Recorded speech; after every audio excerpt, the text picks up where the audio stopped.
جناب عثمان غنی بہت بڑے امیر تھے، بہت بڑے امیر المومنین تھے، لاکھوں مربع میل پہ حکومت تھی۔ چند سو آدمیوں نے آ کے گھیر لیا عثمان غنی کے گھر کو، اور کربلا میں تو 3 دن پانی بند رہا ہے، حضرت عثمان غنی پہ 40 دن پانی بند رہا ہے، 40 دن۔ اور حضرت امام حسین کے خیموں کے گرد تو پہرا دینے کے لیے جناب عباس تھے۔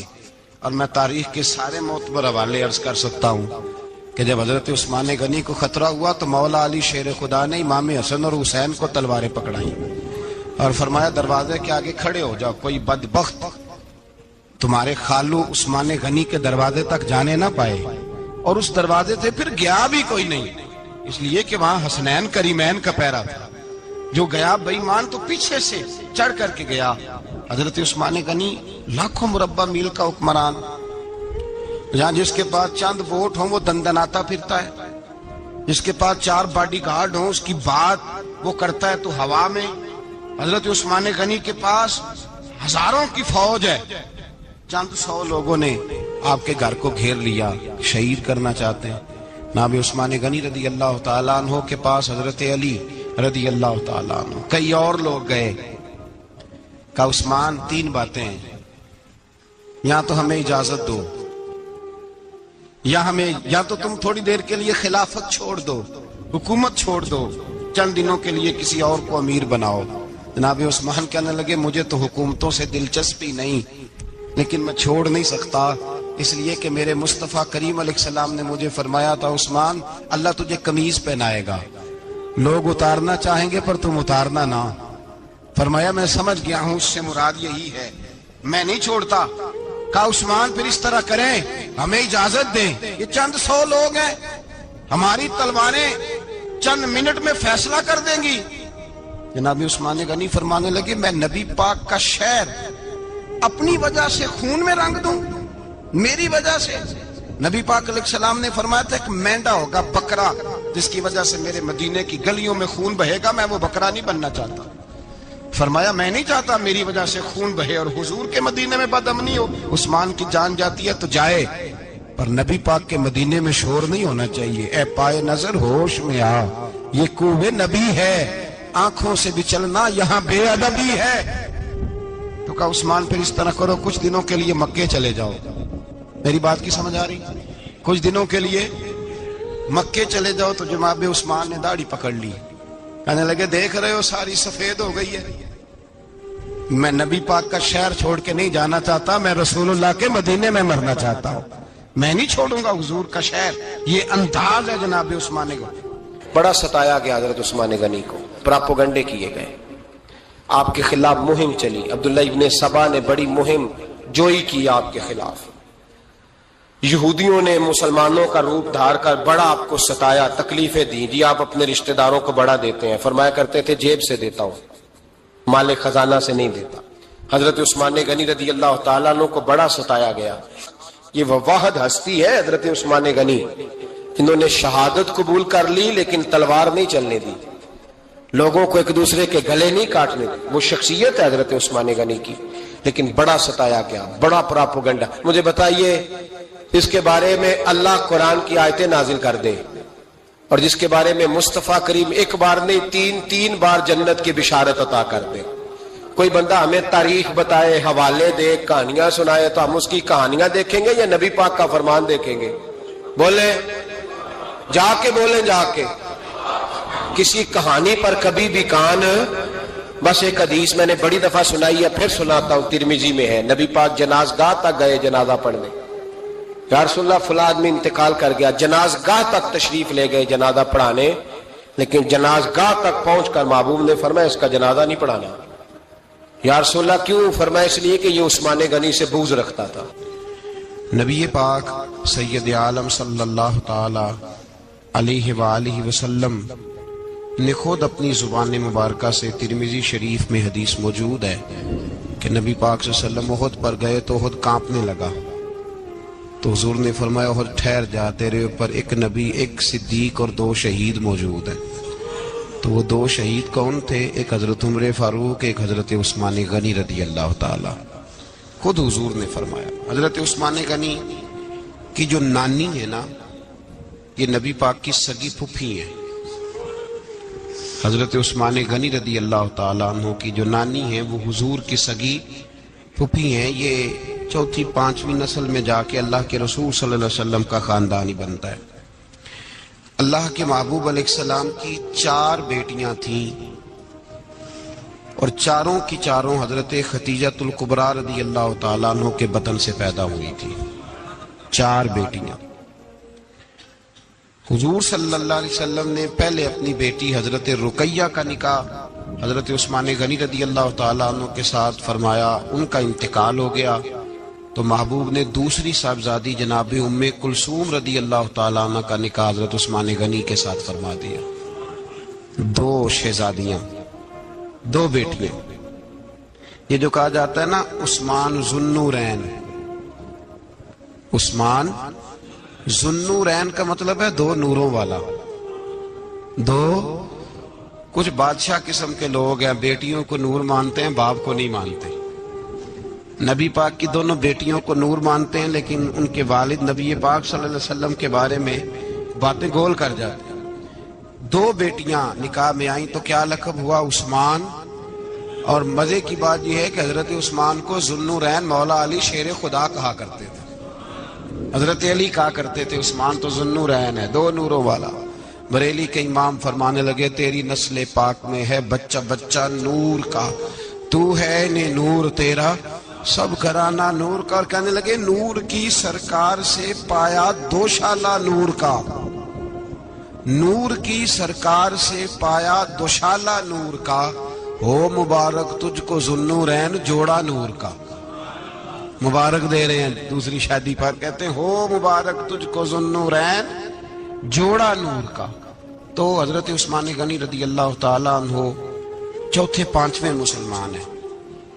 حضرت ابوبکر صدیق رضی اللہ تعالیٰ عنہ تاجر تھے، تاجروں سے ان کی دوستی تھی۔ حضرت عثمان غنی بھی تاجر تھے، تو جناب سیدنا ابوبکر صدیق نے انہیں تبلیغ کی تو وہ مسلمان ہو گئے۔ جب کلمہ پڑھا تو چچا نے باندھ دیا گھر کے اندر، کئی دن باندھے رکھا، کہنے لگا دین چھوڑنا پڑے گا۔ تو آپ نے فرمایا وہ تو جگہ ہی ایسی ہے جو ایک دفعہ گیا ہے دوبارہ چھوڑ سکتا ہی نہیں، ہو ہی نہیں سکتا۔ حضرت عثمان غنی سابقون الاولون میں سے ہیں، ابتدائی لوگوں میں سے۔ ان کی زندگی کے بڑے حسین واقعات ہیں، آپ جانتے ہیں۔ میں 2-3 باتیں صرف ان کی حوالے سے عرض کروں گا۔ ہر آدمی میں ہر صلاحیت ہوتی ہے، لیکن کچھ چیزوں کا غلبہ ہوتا ہے، کچھ چیزوں کا غلبہ ہوتا ہے۔ حضرت عثمان غنی میں 2-3 چیزوں کا بڑا غلبہ تھا۔ سخی تھے تو دریا سے بھی زیادہ سخاوت فرماتے تھے۔ مالاں والے سخی نہیں ہوندے تے سخیاں کل مال نہیں ہوندا، ایتھے اوتھے دوویں جہانی سخی کنگال نہیں ہوندا۔ حضرت عثمان غنی رضی اللہ تعالیٰ عنہ بہت بڑے سخی تھے، اتنے بڑے تھے کہ غنی کہہ دیا اللہ کے رسول نے۔ عثمان غنی تھے، ہر وقت ہی سخاوت، ہر وقت ہی سخاوت۔ اللہ کے رسول صلی اللہ تعالیٰ علیہ وسلم نماز پڑھ کے نکلے، جنت البقیع والی جگہ حضور کو پسند آ گئی۔ فرمایا کچھ صحابہ آتے ہیں یہاں تو انہیں سواریاں کھڑی کرنے کا مسئلہ ہے۔ آج کل نہیں مسئلہ ہوتا پارکنگ کا، اس زمانے میں اونٹ گھوڑے باندھنے کے لیے حویلی چاہیے تھی۔ تو حضور علیہ السلام آ کے بیٹھے تو فرمایا جگہ بڑی اچھی ہے، کبھی مل جائے نا تو صحابہ کو سواریاں باندھنے کے لیے اچھی رہے گی۔ عثمان پیچھے بیٹھے تھے، وہیں سے گردن جھکائی اور پیچھے سے نکل گئے۔ حضور نے فرمایا ادھر آؤ، کہاں جا رہے ہو؟ کہا یا رسول اللہ جو جگہ آپ نے کہی ہے میں دیکھنے جا رہا ہوں۔ تو حضرت عثمان غنی دیکھنے گئے، جب واپس پلٹے تو میرے کریم نے فرمایا عثمان دیکھ آئے ہو، دیکھ آئے ہو، دیکھ آئے ہو۔ عرض کی محبوبہ دیکھنی کیا آتی، تجھے پسند آئی تھی، میں خرید آیا ہوں، خرید آیا ہوں۔ دیکھنا آنا جانا یہ تو وہاں ہوتا ہے جہاں سودے بازی ہو۔ رنگے چمن پسند نہ پھولوں کی بو پسند، ہم کو ہے وہ پسند جسے آئے تو پسند۔ بات ختم ہو گئی، آپ کو پسند آئی تھی میں نے خرید لی۔ میرے رسول پاک صلی اللہ علیہ وسلم کے ساتھ پتہ نہیں لوگ کہاں بیٹھ کے دین پڑھتے ہیں، اختلاف ثابت کرتے ہیں۔ جو جگہ مصطفیٰ کو پسند آئی عثمان نے خریدی، اس جگہ پہ سیدہ فاطمہ الزہرا کا مزار بنا ہوا ہے۔